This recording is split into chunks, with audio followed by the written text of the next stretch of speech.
Hello, everyone. Welcome to the Y&E podcast. Thank you for joining us.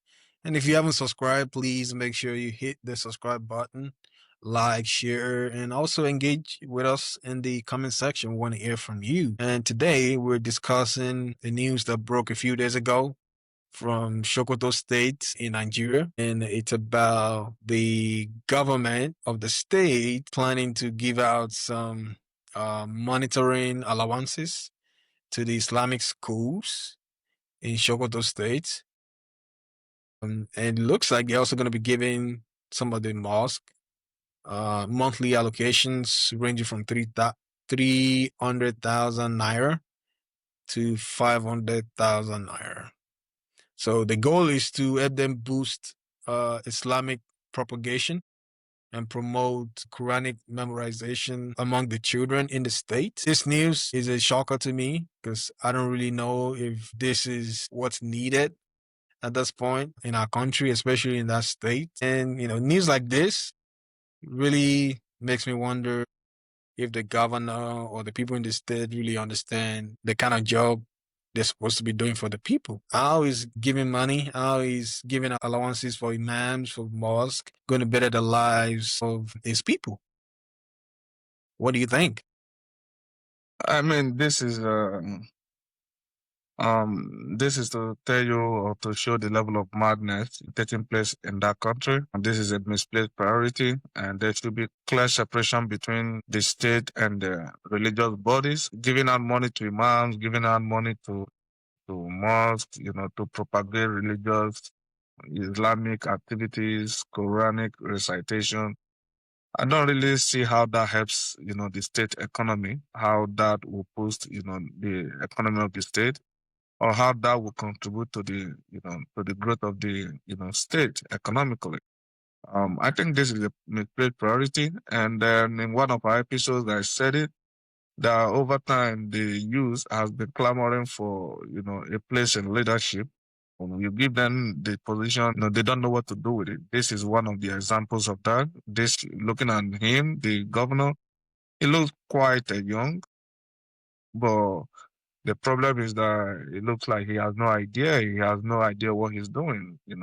Dishing out money to, to religious body to boost, Quranic recitation. In my own opinion, I don't think have anything to do with the growth of the economy. It's just, wasting the money. And I think people like this shouldn't get close to the position of leadership. That makes sense. And the governor is not too young. Are you gonna call a 55-year-old man a young man? A 55-year-old is up there. He's a little past middle age, so he's an older man at this point. Going back to, just what's needed in that state. Do they have infrastructure? Are the teachers being paid properly, adequately? Do they have enough resources in the schools? Are the roads good? Are the lives of the people better? Well, I'm not really sure if this is the next thing that the people of the states need to be focused on right now. I mean, if you're paying imams, you're paying them, you're making their own families, their own lives better. You're putting money into the mosque. But what about the regular citizens, the everyday person who has to go to work or go to farm? How is that changing their lives? You can argue that maybe in the next few years, they're going to see some return on their investment in the way of bettering the society. And we know historically, um, especially in the northern part of the country, where there's little to no adequate or proper education, it's safe to say that they might become a menace to the society if all they've ever known in their life is just Quranic citations. How is that going to translate into money? How is that going to translate into bettering their lives and bettering the economy? They just going to have a bunch of imams or a bunch of people reciting Quranic words?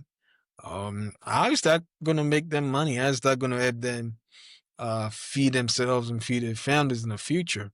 I mean, I don't see these as a way of providing jobs. Maybe they're planning on shipping them to uh, other countries that speak Arabic or other Arab countries where, they can be a part of the society. But if you're going to remain in Nigeria, you need skills, not just regular education. You need skills that they can put to work.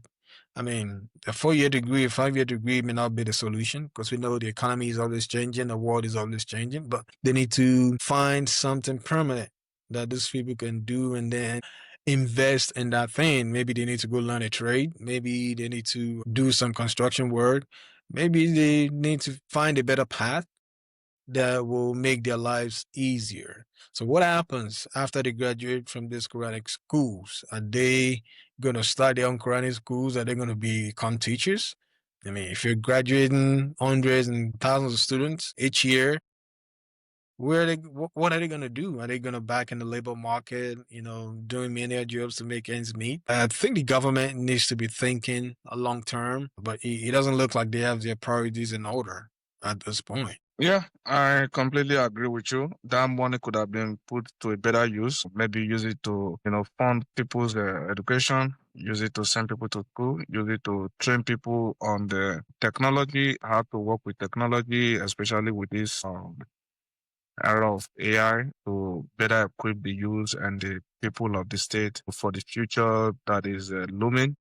But instead, he decided to waste the money on imams, probably imams that past their prime, imams that are near their expiration date. I think, however way you want to look at it, it's just a waste of public funds.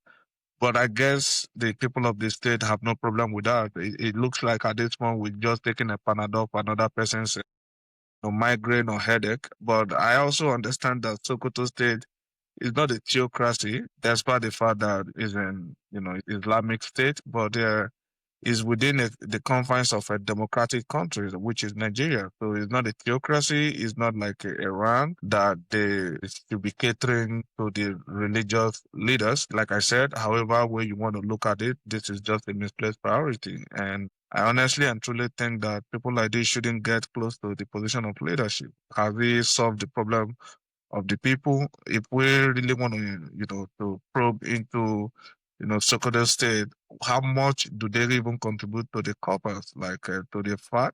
What is their contribution to the federal government? And what is their out of school numbers? And what is their unemployment numbers? And if you really look at into all of this, which I haven't, you might end up seeing that these numbers are very large, but instead he's mismanaging the state funds.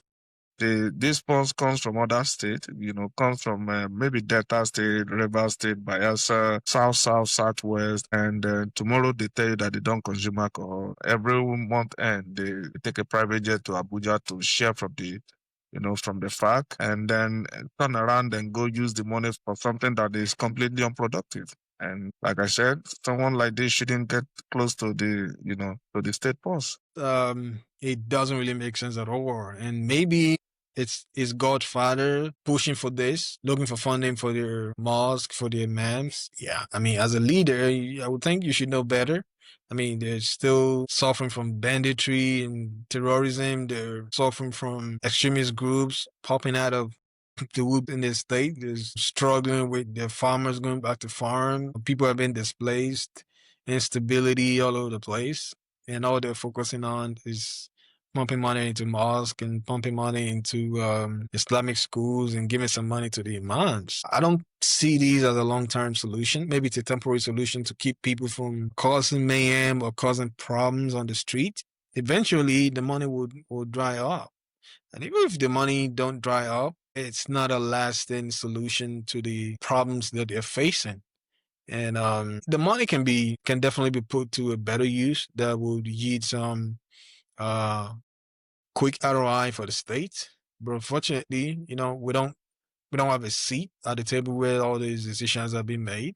But it looks like the folks that are in the position of power in the states, they're making a decision and they're making a decision for their people. They believe they're looking out for their people. And maybe this is going to positively affect their lives in one way or the other. We don't know. But if it doesn't work out, it's going to put a strain on the economy of the country because, the federal government has to, find money to go borrow money to stabilize the economy, to stabilize the state so that they don't have issues. Yeah, majority believe that Sokoto State is one of these, states, in Nigeria that is not viable. They largely depend on FARC, for their budget. In this year budget, their budget is around 526.88 billion naira. And out of that number, they are expecting 387.43 billion from the federal allocation. In fact, their IGR, internally generated revenue, is only 47 billion, and that's projected. That is not even, the real number. That is what they are projecting that they will collect in 2025, 47 billion. And their budget is 526 billion. And out of that 526 billion, they're expecting 387 from the federal allocation, monthly federal allocation. And if you even go further, you see that they are saying that is one of the states that is largely dependent on the federal government for survival, and they have other problems like uh, like insecurity. The state is ridden with insecurity. In fact, they have almost the highest rate of poverty. Insecurity is a problem. They have the highest number of maternal mortality rate, and then out of all this problem, they've decided to be giving their money. The rest of the states in Nigeria, a few states in Nigeria is just funding their lifestyle and decide to be giving their money to the imams, probably praying for people to stop dying, mothers or pregnant women to stop dying, and maybe helping them to pray away insecurity and pray away hunger and pray away poverty. This is almost the highest form of irresponsibility. And like I said, and I think this is the third time I will say it, somebody like that governor shouldn't get close to anything that looks like leadership position. Let us know what you think. Let us share your perspective in the comment section. What do you think? Do you think what the governor, Sokoto State governor, is doing is a step in the right direction? Almost like giving money to imams and religious leaders, probably to help him pray with poverty, to help him increase his IGR, and then to help him stop being dependent on the federal government for survival. What do you think? Let us know in the comment section. And thank you for listening, and we'll see you on the other side.